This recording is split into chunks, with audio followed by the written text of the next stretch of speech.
Pemerintah Kabupaten Biren melaksanakan pelantikan dan pengambilan sumpah kepada 37 keci atau kepala desa, dan pelantikan kegiatan ini dilakukan langsung oleh Bupati Biren.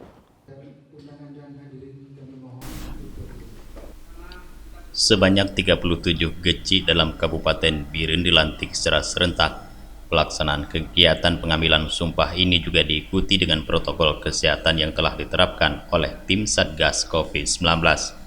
Dari ke-37 keci tersebut, 10 keci dari Kecamatan Samatlanga, 8 keci dari Kecamatan Cenip, 3 dari Kecamatan Pedada, 4 dari Kecamatan Cimpa, 2 dari Kecamatan Juli, 5 dari Kecamatan Pesangan, dan 3 dari Kecamatan Kutablang, serta 2 dari Kecamatan Makmur. Pelaksanaan pengambilan sumpah jabatan ini langsung dilakukan oleh Bupati Biren, Muzakkar Agani, dan juga dihadiri oleh para Forkopimda Biren dan para camat serta Tuhapet. Kepala DPMG KB Kabupaten Biren, Mulyadi SH, mengatakan pelaksanaan Pilciksung berdasarkan Kanun Aceh dan pelantikan sesuai dengan di daerah.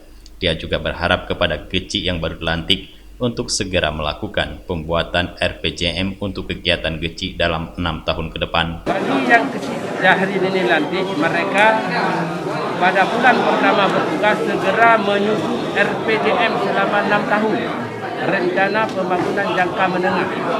Bagi keci yang baru dilantik tidak ada istilah 2 kali atau baru. Sementara itu, Bupati Biren Muzakkar Agani mengatakan supaya para keci dapat menjalankan roda pemerintahan sesuai dengan aturan desa. Selain itu juga selalu mengedepankan mufakat dan musyawarah dengan Tuhapet serta masyarakat dalam penggunaan dana desa. Jadi, kita berharap tidak ada keci yang yang terpapar dengan karena kegiatannya bermasalah dengan hukum. Kemudian yang ketiga adalah bagaimana Pak Keci, saya harapkan dengan pelantikan serentak ini dapat bermitra dan bekerjasama dengan baik dengan Tuhapet, sehingga pengesahan dana kampung itu dapat tepat waktu dan dapat mengadopsi berbagai kegiatan sesuai dengan harapan masyarakat di kampung masing-masing.